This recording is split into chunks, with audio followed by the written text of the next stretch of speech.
How the Strait of Hormuz turned into a minefield. Well, the threats hiding in the water range from your classic, old-school contact mines to highly advanced bottom mines that actually listen for the acoustic signatures of passing vessels, but to enforce a blockade right in the middle of a vital global shipping lane. The IRGC is basically rolling the clock back to World War II attack boats. They're dropping massive anti-ship mines to create a dead zone blockade. So, how do you fight a weapon you can't even see? Well, if you're U.S. Central Command, you don't fight them in the water at all. You use preemptive strikes. The tactical play here is to take out the mine-laying ships while they're sitting ducks at the dock and completely level the factories storing the munitions. Just look at this battle footage.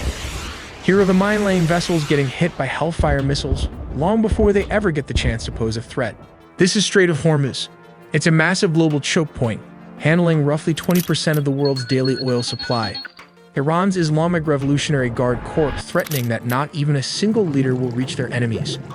But how do you actually pull that off, especially when your Navy has just lost more than 50 of its prized warships? The answer is simple. You go old school. You bring back World War II-style tactics. Enter the Mosquito Fleet. Instead of relying on massive, easy-to-target destroyers, the IRGC Navy uses a swarm of fast inshore attack craft. We're talking about incredibly quick, small fiberglass boats, classes like the Ashura, the Turek, and heavily modified Bog Hammer speedboats. But how do these speedboats attack U.S. warship?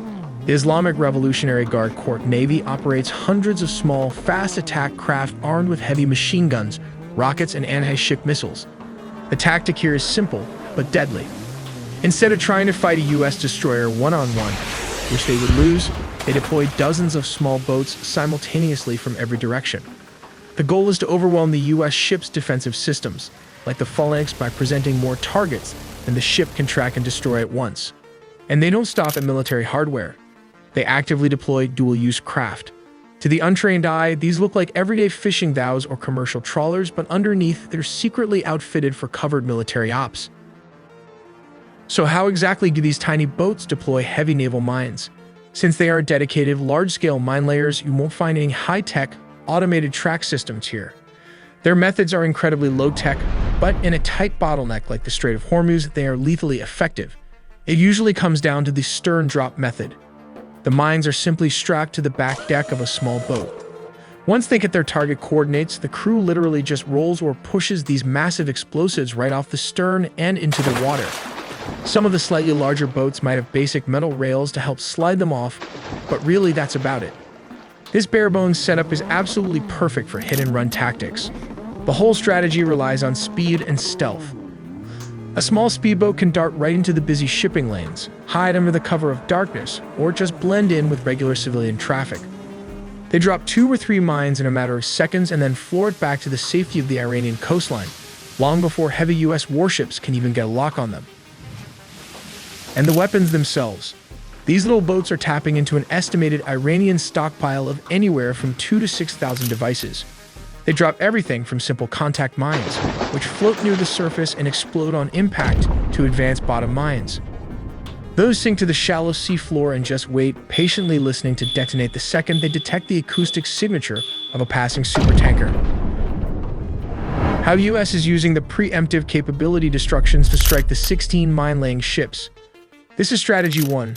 Instead of waiting for the mines to hit the water, which would force dangerous mine clearance operations right under enemy fire, the U.S. took action first. They struck the vessels before they could even deploy. It's a textbook preemptive denial strategy. Destroy the enemy's means of attack before they ever get the chance to use it. Here comes strategy number 2, intelligence coup precision targeting. This strike wasn't a guess. It was the direct result of highly actionable intelligence on Iran's operational plans. The U.S. layered signals intelligence from RC-135, maritime surveillance from P-8 Poseidons, and human intelligence. This allowed them to pinpoint exactly which vessels were the mine layers, where they were parked, and exactly when they were most vulnerable. That brings us to strategy number 3, striking vessels while moored. Most of these targets were actually docked at the time of the attack.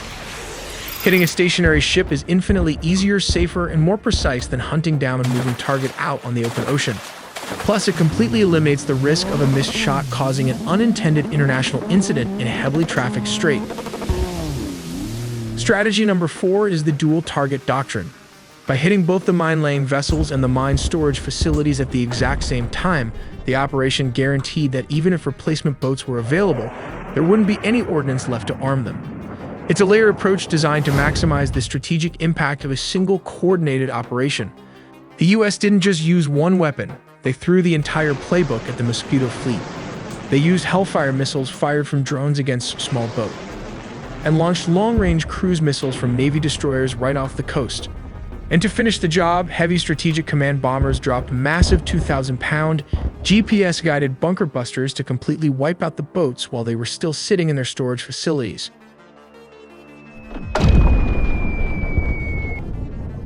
This is a US Central Command comeback footage where a Hellfire missile